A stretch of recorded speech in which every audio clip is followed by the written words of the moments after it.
ఈ కథ పూర్తిగా విను. క్రోకడైల్ మీట్ ఎక్కువ తింటుంది కదా, సో దాని పళ్ళ మధ్య మీట్ ఇరుక్కుంటుంది. దానంతట అది శుభ్రం చేసుకోలేదు. మీట్ ఎక్కువసేపు పళ్ళ మధ్య ఇరుక్కుంటే దాని పళ్ళు తొందరగా పుచ్చిపోయి రాలిపోతాయి. తొందరగానే క్రోకడైల్ చచ్చిపోతుంది. అందుకనే రోజుకి కొన్ని నిమిషాలు అది నోరు బాగా తెరిచి పడుకుంటుంది.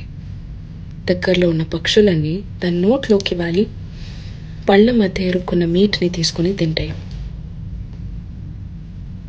అలాంటి ఒక పక్షి ఎగురుకుంటూ వచ్చి జింకకి చెప్పిందంట, తెలుసా, క్రోకోడైల్ చాలా మంచిది, ప్రతిరోజు మాకు తిండి పెడుతుంది అని.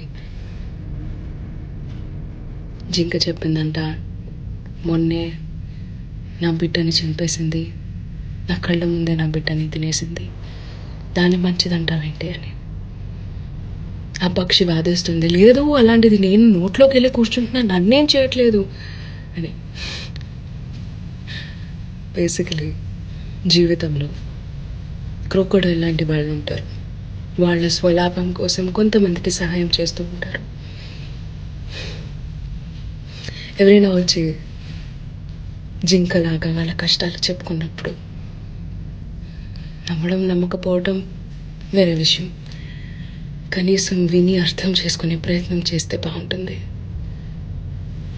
ఒకళ్ళకి మంచిగా ఉన్న వాళ్ళు వేరే వాళ్ళతో చెడుగా ప్రవర్తించగలరు అనే సత్యం తెలుసుకుంటే బాగుంటుంది. చిన్న కథ నచ్చిందా?